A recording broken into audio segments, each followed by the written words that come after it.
আপনি 10টা বাচ্চা না নিয়ে একটা বাচ্চা নেন, ওই একটা বাচ্চাকে আপনি খালিদের মতো বড় করেন। একটা মেয়ে আপনি মানুষ করেন আয়েশা রাদিয়াল্লাহু আনহার মতো।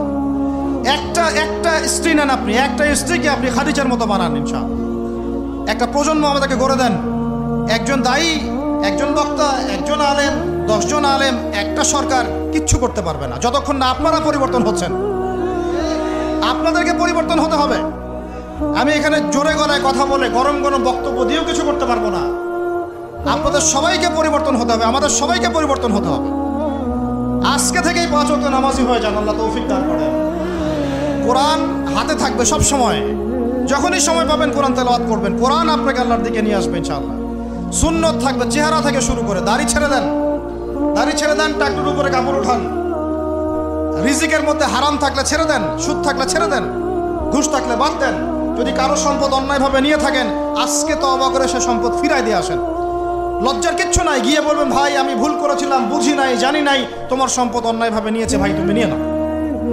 আপনার মর্যাদা আল্লাহ বাড়াই দিবে ইনশাআল্লাহ। আল্লাহ আপনাকে আসমান থেকে বেহিসাব রিজিক দিবে ইনশাআল্লাহ।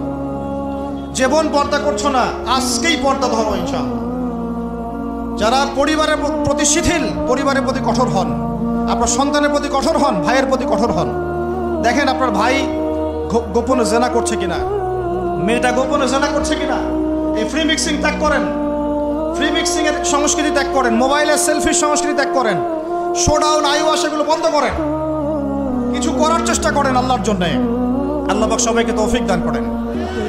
যারা আমরা মাদ্রাসায় পড়ি, আমরা যারা মাদ্রাসায় টুকটাক যাওয়া আসা করি, আমাদের জীবনের উদ্দেশ্য যেন এমন না হয় যে একটা ইমামতি হলেই বাস কাম খালাস। না, একটা ইমামতির জন্য আল্লাহ আপনাকে সৃষ্টি করেন নাই। একটা বই লিখেছি বাস অনেক কিছু হয়ে গেছে, একটা মাদ্রাসা প্রতিষ্ঠা করেছি বাস অনেক কিছু করে ফেলেছি, এমনভাবে কখনো চিন্তা করবেন না। স্বপ্ন বড় করেন, লম্বা স্বপ্ন দেখেন, দীর্ঘ স্বপ্ন দেখেন, বাইতুল মুকাদ্দাস পর্যন্ত স্বপ্ন নিয়ে যান, আল্লাহ তৌফিক দান করেন। আর আমরা কোনো বিচ্ছিন্ন জনগোষ্ঠী না, আমরা একা একা কখনো আইন হাতে তুলে নিব না, ঠিক আছে? আমরা একটা পুরো জাতি করবো ইনশাআল্লাহ, ওই জাতিগতভাবে আমরা এগিয়ে যাবো ইনশাআল্লাহ। আল্লাহ পাক আমাদের প্রশাসনকে হেদায়েত দেন, সরকারকে হেদায়েত দেন, আম জনগণকে হেদায়েত দেন, মা বোনদেরকে হেদায়েত দেন, যুবক ভাইদেরকে হেদায়েত দেন।